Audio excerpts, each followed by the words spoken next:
O apoio e valorização à vida à distância é um tratamento espiritual desenvolvido pelo Centro Espírita Fé, Amor e Caridade de Tramandaí. Este trabalho é realizado há 8 anos sob a coordenação espiritual de Ivone Pereira e demais benfeitores. Este tratamento espiritual visa atender o indivíduo em suas necessidades, bem como assistência espiritual de toda a família, encarnados e desencarnados. O tratamento deve ser realizado por 6 semanas, durante todas as segundas-feiras, no horário das 16 horas até as 16h30. Cada assistido deve permanecer conectado com a equipe espiritual, iniciando pela prece simples de abertura. Logo após, deve iniciar a leitura do Evangelho segundo o Espiritismo, no capítulo e item sugerido anteriormente. Ao término da leitura, deve-se fazer a prece de encerramento, agradecendo a assistência e a companhia dos benfeitores espirituais. Para finalizar o tratamento, é necessário o autoabraço, reconectando-se consigo mesmo. Boa tarde, amigos. Bem-vindos a este trabalho de atendimento espiritual à distância, apoio e valorização da vida, sob a coordenação espiritual de Ivone Amaral Pereira.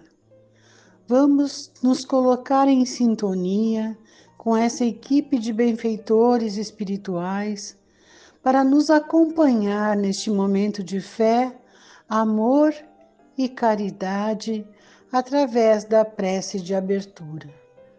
Pai nosso que estás em toda parte, santificado seja o teu nome, no louvor de todas as criaturas. Venha a nós o teu reino de amor e sabedoria. Seja feita a tua vontade, acima de nossos desejos, tanto na terra quanto nos círculos espirituais. O pão nosso da mente e do corpo dá-nos hoje. Perdoa as nossas dívidas, ensinando-nos a perdoar nossos devedores com o esquecimento de todo mal. Não permitas que venhamos a cair sob os golpes da tentação de nossa própria inferioridade. Livra-nos do mal que ainda reside em nós mesmos, porque só em ti brilha a luz eterna do reino e do poder, da glória e da paz, da justiça e do amor para sempre. Assim seja. Evangelho segundo o Espiritismo, capítulo 16. Fora da caridade não há salvação. A consequência dessas palavras, tomadas em sua acepção rigorosa, seria a abolição da fortuna como nociva à felicidade futura e como fonte de uma multidão de males na terra. E seria, além disso, a condenação do trabalho que a pode obter, consequência absurda que conduziria o homem à vida selvagem e que, por isso mesmo, estaria em contradição com a lei do progresso, que é uma lei de Deus. Se a riqueza é a fonte de muitos males, se ela excita tantas más paixões, se provoca mesmo tantos crimes, é preciso tomar-se não a coisa, mas o homem que dela abusa, como abusa de todos os dons de Deus. Pelo abuso, ele torna pernicioso o que lhe poderia ser mais útil. É a consequência do estado de inferioridade do mundo terrestre. Se a riqueza não devesse produzir senão o mal, Deus não a teria colocado sobre a terra.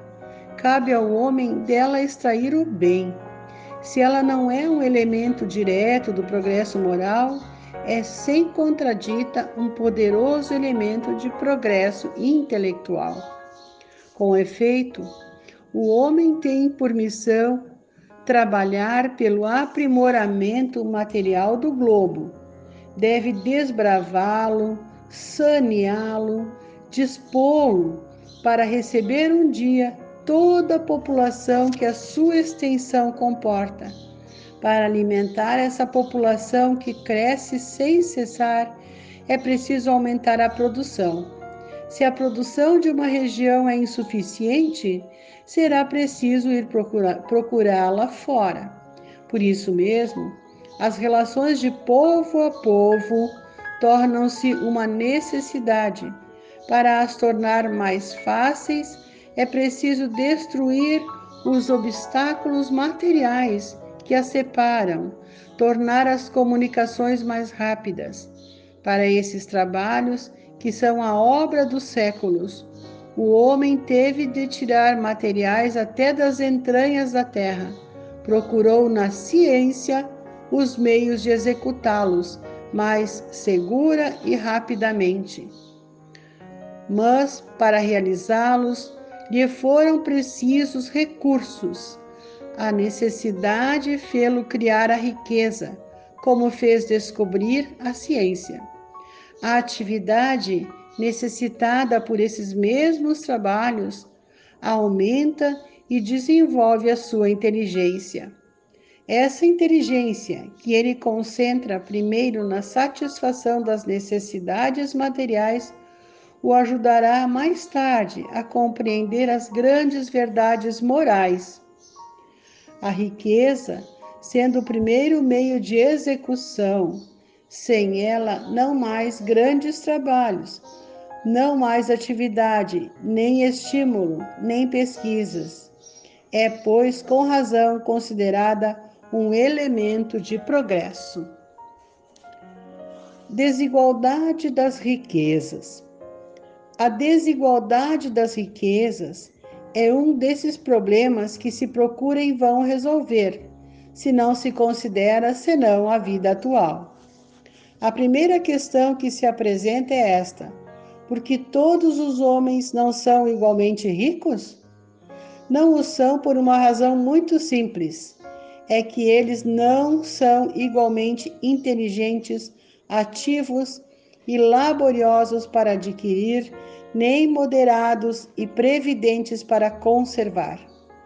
Aliás, é um ponto matematicamente demonstrado que a fortuna, igualmente repartida, daria a cada qual uma parte mínima e insuficiente, que, supondo-se essa repartição feita, o equilíbrio estaria rompido em pouco tempo, pela diversidade dos caracteres e das aptidões, que, supondo-a possível e durável, cada um tendo apenas do que viver, isso seria o aniquilamento de todos os grandes trabalhos que concorrem para o progresso e o bem-estar da humanidade, que, supondo-se que ela desse a cada um o necessário, não haveria mais o aguilhão que compele às grandes descobertas e aos empreendimentos úteis.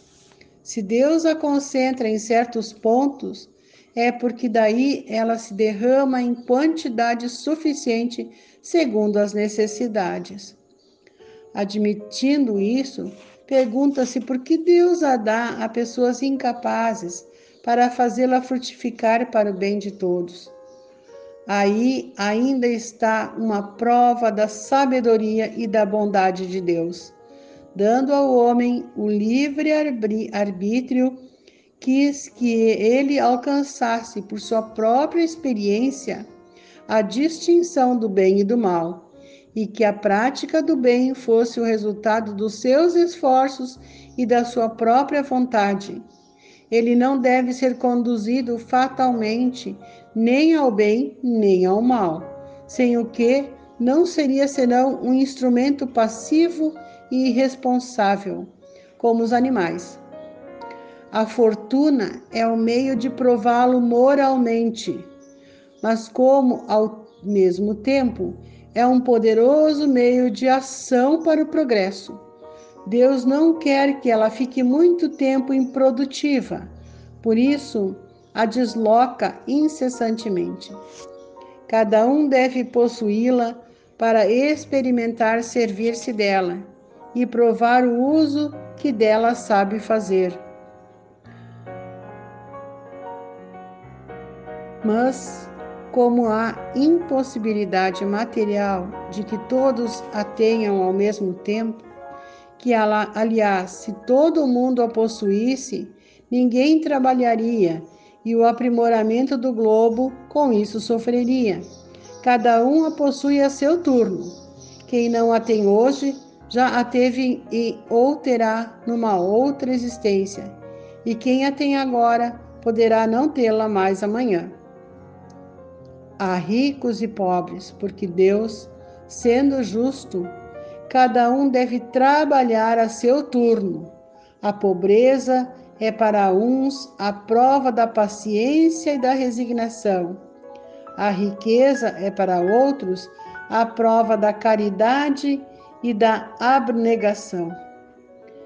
Deplora-se, com razão, o lamentável uso que certas pessoas fazem de sua fortuna, as ignóbeis paixões que a cobiça provoca, e se pergunta se Deus é justo em dar a riqueza a tais pessoas. É certo que se o homem não tivesse senão uma só existência, nada justificaria essa repartição dos bens da terra. Mas, se em lugar de limitar a visão à vida presente, considera-se o conjunto das existências, vê-se que tudo se equilibra com justiça. O pobre, pois, não tem mais motivo para acusar a providência, nem para invejar os ricos. E os ricos não têm mais do que se glorificar pelo que possuem. Se dela abusam, não será nem com os decretos, nem com as leis santuárias, que se remediará o mal. As leis podem, momentaneamente, mudar o exterior, mas não podem mudar o coração.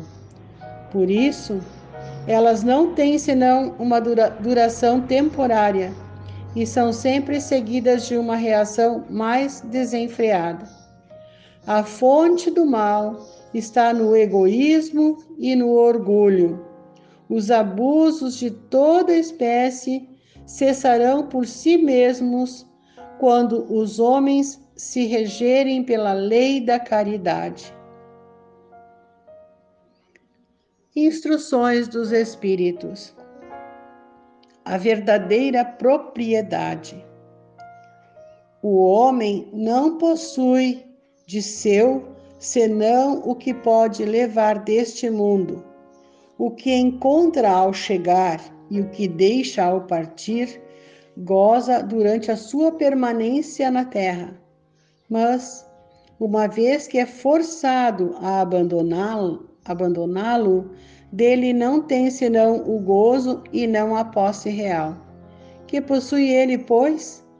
Nada daquilo que é para uso do corpo, tudo o que é de uso da alma, a inteligência, os conhecimentos, as qualidades morais, eis o que traz e o que leva, o que não está no poder de ninguém lhe tirar, e o que servirá mais ainda no outro mundo do que neste. Dele depende ser mais rico em sua partida do que em sua chegada, porque daquilo que tiver adquirido em bem depende a sua posição futura. Quando um homem vai para um país longínquo, compõe a sua bagagem de objetos usáveis no país, mas não se carrega daqueles que lhe seriam inúteis. Fazei, pois, o mesmo para a sua vida futura, e fazei provisão de tudo que poderá nela vos servir. Ao viajor que chega a uma estalagem, se dá um belo alojamento, se pode pagá-lo. Aquele que pode pouca coisa, se dá ao menos agradável. Quanto aquele que nada tem, vai deitar sobre a palha. Assim ocorre com o homem na sua chegada ao mundo dos espíritos. Seu lugar nele está subordinado ao que tem, mas não é com o ouro que o paga. Não se lhe perguntará: quanto tinhais sobre a terra? Que posição nela ocupáveis? Éreis príncipe ou operário? Mas se lhe perguntará: o que dela trazeis? Não se computará o valor dos seus bens nem os seus títulos, mas a soma das suas virtudes. Ora, a esse respeito, o operário pode ser mais rico do que o príncipe. Em vão alegará que antes da sua partida pagou a sua entrada com ouro, e se lhe responderá: os lugares aqui não se compram, eles se ganham pelo bem que se fez. Com o dinheiro terrestre, pudestes comprar campos, casas, palácios. Aqui tudo se paga com as qualidades do coração. Sois rico dessas qualidades? Sede bem-vindo e ide ao primeiro lugar onde todas as felicidades vos esperam. Sois pobre? Ide ao último, onde sereis tratado em razão do que tendes. Pascal, Genebra, 1860. Os bens da terra pertencem a Deus, que os dispensa à sua vontade, e o homem deles não é senão o usufrutuário, o administrador mais ou menos íntegro e inteligente.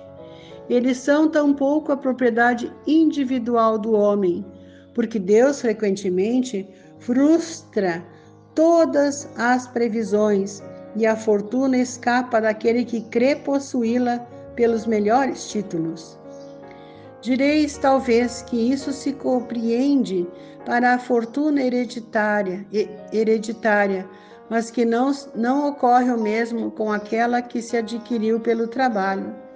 Sem nenhuma dúvida, se há uma fortuna legítima, é esta. Quando adquirida honestamente por uma propriedade, só é legitimamente adquirida quando para a possuir não se fez mal a ninguém. Será pedida a conta de uma moeda mal adquirida em prejuízo de outrem. Mas do fato de um homem dever sua fortuna a si mesmo, leva mais dela em morrendo?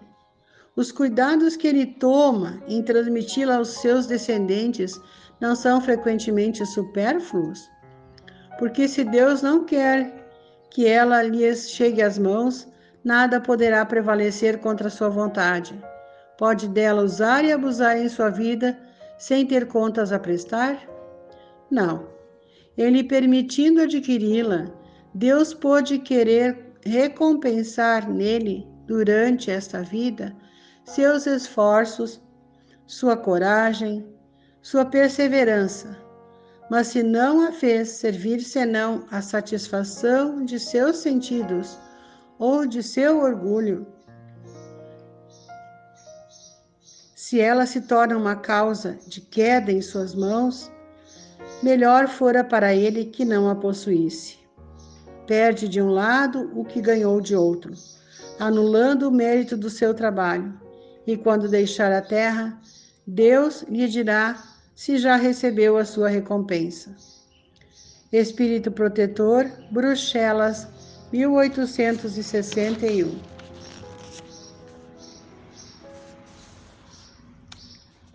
Emprego da fortuna. Não podeis servir a Deus e a Mamon. Retende bem isso, vós a quem o amor do ouro domina, vós que venderíeis vossa alma para possuir tesouros, porque eles podem vos elevar acima dos outros homens e vos dar as alegrias das paixões. Não podeis servir a Deus e a Mamon. Se, pois, sentis vossa alma dominada pelas cobiças da carne, apressai-vos em sacudir o jugo que vos oprime, porque Deus, justo e severo, vos dirá: que fizeste, despenseiro infiel, dos bens que te confiei? esse poderoso móvel das boas obras, não fizeste servir senão a tua satisfação pessoal. Qual é, pois, o melhor emprego da fortuna? Procurai nestas palavras: amai-vos uns aos outros. A solução do problema aí está. O segredo de bem empregar as riquezas.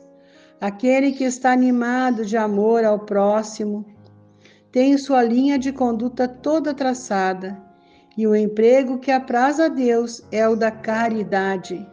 Não essa caridade fria e egoísta que consiste em derramar em torno de si o supérfluo de uma existência dourada, mas essa caridade cheia de amor que procura o infeliz, que o reergue sem humilhá-lo. Rico, dado o teu supérfluo, faze melhor, dado o teu necessário, porque o teu necessário ainda é supérfluo, mas dá com sabedoria.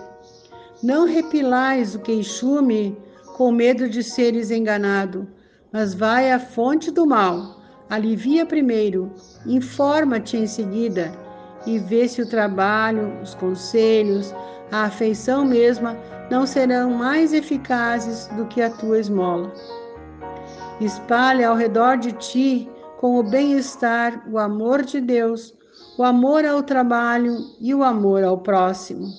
Coloca tuas riquezas sobre um capital que não te faltará, jamais, e te trará grandes interesses, as boas obras. A riqueza da inteligência deve te servir como a do ouro. Espalha ao redor de ti os tesouros da instrução. Espalha sobre os teus irmãos os tesouros do teu amor, e eles frutificarão.